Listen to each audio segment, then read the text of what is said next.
Hello Anna, Marlon here, and today I'm presenting you struggling, fighting, but most important, living as a Tehran's woman as my textual rhetorical analysis work for this class.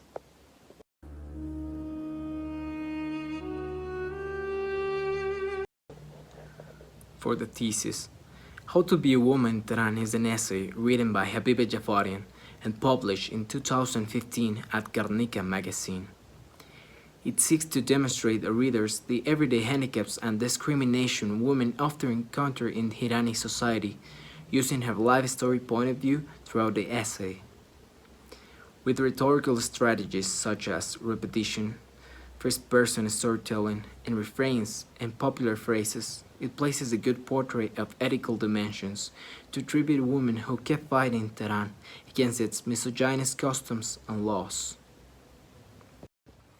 Now this here is the rhetorical triangle, containing text, communicator, context, and audience. For the text, it portrays the women's role and position in Iran's current society from a personal life story, exposing her feelings and fears, but also her actions and achievements. Now who's the communicator, you may ask? It is Habibe Jafarian. You can see her image here. She's a resident in Tehran, but a native from Mashhad, which is the most religious city in Iran.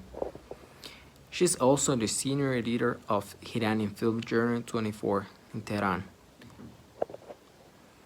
For the context, it was published on March 16th of the year 2015 at Garnica magazine, written by a woman who had lived all her life in Iran, which is a strongly religious society and has a government who prejudices women in various aspects of life. Now for the audience, it was written for readers that are keen on women's situation in the Middle East and as a tribute for women who stay in Iran to fight like her. After Salah Abdoh translation, its audience had increased for Guernica's readers along other online pages where you can find this essay. For the first strategy, repetition, which is strongly linked to the pathos appeals, but also has a little bit of logos in it. Here, the author repeats words and phrases to demonstrate some issues are not single events in her life in Iran, bringing to mind that she goes through endlessly uncomfortable daily situations, exposing her feelings about these to readers. For example, the "I fear for you, Habibe," which was said by her father, her co-worker, and also her boss, shows how, even though she has to do some things to keep up living in Tehran, people usually fear for her, as those things are not doing usually by single women there. Also, she explains her feelings when she said, "I was afraid when I saw my name in the list of not being allowed to the newspaper again. And I was afraid in 2009 when a soldier beat up an infested in front of my eyes." You see, here she said that even though she had to do a lot of things in Tehran, she still had fear. But she should not be pitied about that. She should be respected, as the use said of, not only do I have to compete neck and neck with men in this society, or not only on my way home I am being followed by stalkers. Here, she is connecting with readers about all she has to do and how they may think about her. So this strategy helps a lot in it. The second strategy is the first-person storytelling, which is completely linked to the ethos appeal. Using first-person narrative throughout all the essay, the author states the text as her own living experience, enforcing the speech as an authoritative figure, as she is both a woman and a resident in Tehran. You can find the usage of the first person, I, throughout all the essay. Here is an example that I've chosen. I had to dig into my backpack before I found, or as I'd expect, the topography division had a separate entrance for males and females. I told her. She asked if I was sure. This strategy completely helps a lot to the essay, as you are convinced to everything she says is true, for being the authority figure and for being a woman and a resident in Tehran. For the third strategy, and that is refrains and popular phrases, it is completely linked to the ethos appeal again.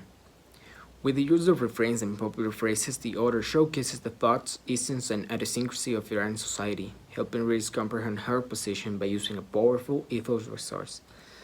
For example, Habibe's mother refrain: I was always my own woman, and was always my own man too. You see, I had to carry my own weight every day of every year, and I mean every bit of it. Here, Habiba's mother explains how in Tehran society, women had a lot harder against men for the privilege religion and government usually gives to them.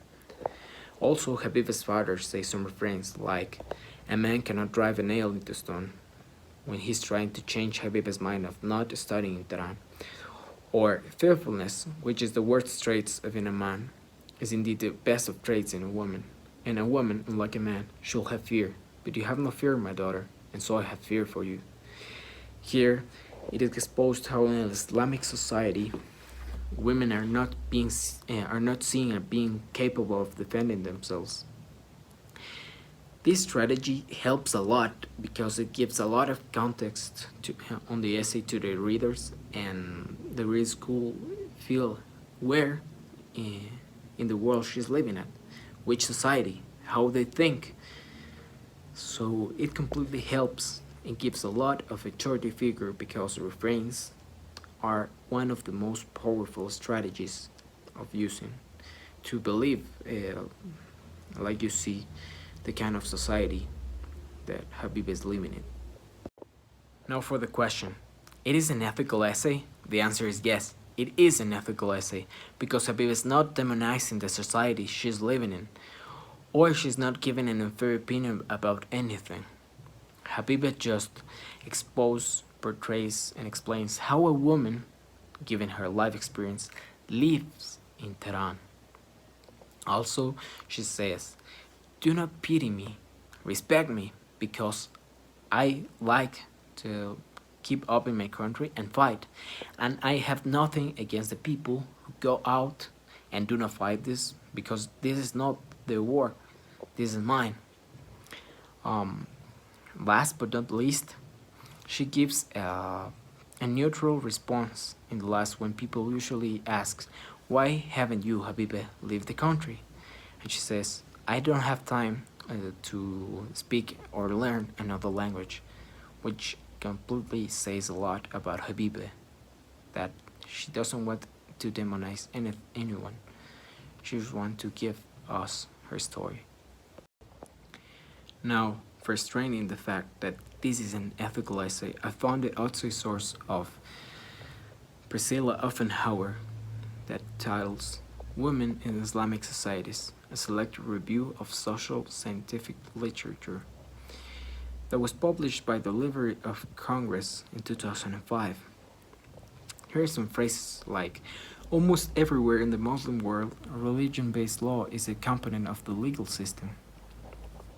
This has to do everything with Habibe's essay because she exposes a lot of how in government or offices or even in a legal status, men has a lot of privilege over women. And in pushing for women-friendly reforms of personal status law, modernizing lights have always met and often succumbed in the face of stiff resistance. This is key to the Habiba's essay because she's not trying to fight against the government or anything, but against the customs. And when she said, I keep up fighting here, she wants to change that, which is a noble cause. Also, this strengthens the fact that even though she's not directly fighting against it, like manifesting or trying to pull out some laws, she is giving us the speech of how women are treated in Iran, and by thus warning the whole world that there are some issues that have to be dealt with but she is not asking that. She says, "Don't worry, this is not your fight. I'm gonna fight it." And at the end, there are the works cited: the How to Be a Woman in Tehran by Habibe Jafarian, and Women in Islamic Societies by Priscilla Offenhauer, and also the sites where I got the images from. Thank you.